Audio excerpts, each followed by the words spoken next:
Welcome to Mark Carney's book club, where I'm reading his book, Values. We're still in part 1 of the book, which is The Rise of the Market Society, and this is chapter 2, Perspectives of Value, Subjective Value. In chapter 1, we learned all about objective value, whereby the value of something is very tied to how that product is produced and the nature of the production. This chapter is going to look at subjective value.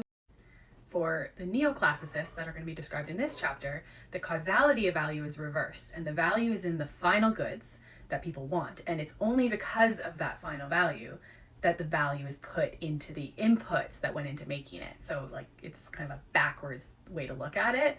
And the value is driven by the people buying it rather than what goes into making it. He talks about how ancient art can be auctioned off for hundreds of millions of dollars, and that implies that value is in the eye of the beholder, and it's not necessarily made up of the inputs into the piece of art. You see that everywhere, right? People way overpaying for things, especially if it's like a limited quantity. The core of neoclassicism is embodied in William Jevons' statement that value depends entirely upon utility. Early thinkers on this topic, such as Aristotle and Thomas Aquinas, acknowledged the importance of demand and thus utility in setting value, though they never brought the concept into the center of their analysis, as they were more concerned with ethical considerations and the normative determination of a just price. A breakthrough for subjective value theory came when neoclassicist economists introduced the revolutionary concept of marginalism to explain economic decision-making.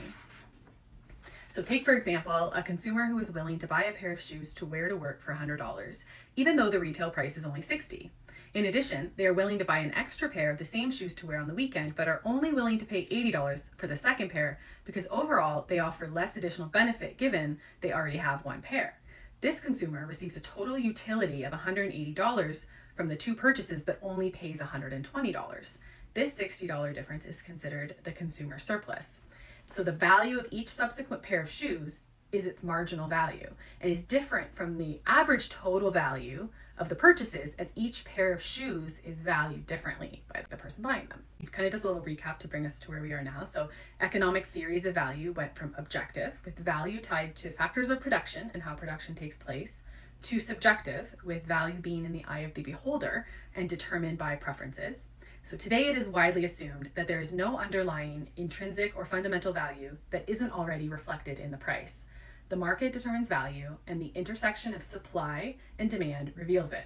It is increasingly common to equate that worth with society's values. Carney says that the dominance of using this subjective approach to value has consequences, and they can be grouped into 4 categories. The first consequence of using the subjective theory of value is market failures. When only one or a few companies control a market, prices are too high and production is too low. Or externalities, such as costs or benefits that we bear, like climate change as like a side effect of our consumption that isn't considered by kind of anyone in the manufacturing or the consumption, like it's just kind of an out of sight, out of mind, but it is happening. The second consequence of the subjective theory of value is human frailty. We are far from perfectly rational when making decisions, and he states that we tend to support our past decisions even if new information suggests they are wrong.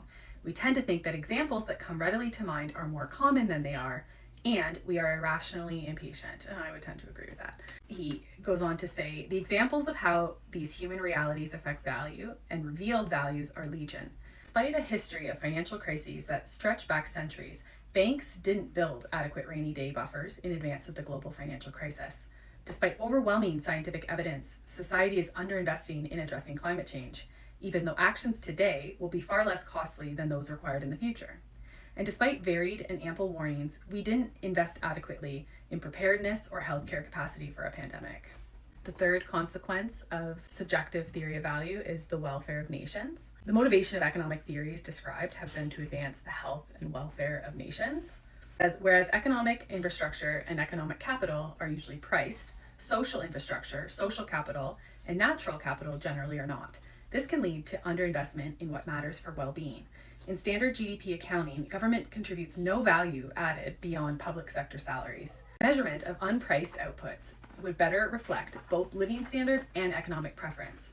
What captures performance during the crisis? A healthcare worker's salary or their heroic efforts at saving lives? Fourth and final consequence of us using the subjective theory of value is the theory of market sentiments, and he discusses the implication that anything not priced is not valuable, and how over time, I'm paraphrasing, this can change our actual values. And I do think we have seen that when it comes to capitalism, because we do place value, a person's value is, how much money they make, what they're contributing.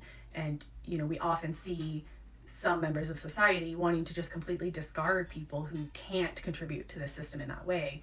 And they've lost the ability to see the value in things that aren't money related. And I do think that that is such a pervasive issue, and why it's so difficult to get people on board with helping others that, maybe don't have anything to exchange for that help. Definitely, I agree with these faults that he's described. And so next chapter will be on money, gold, and the age of consent. So stay tuned for that, follow along, and let me know what you think.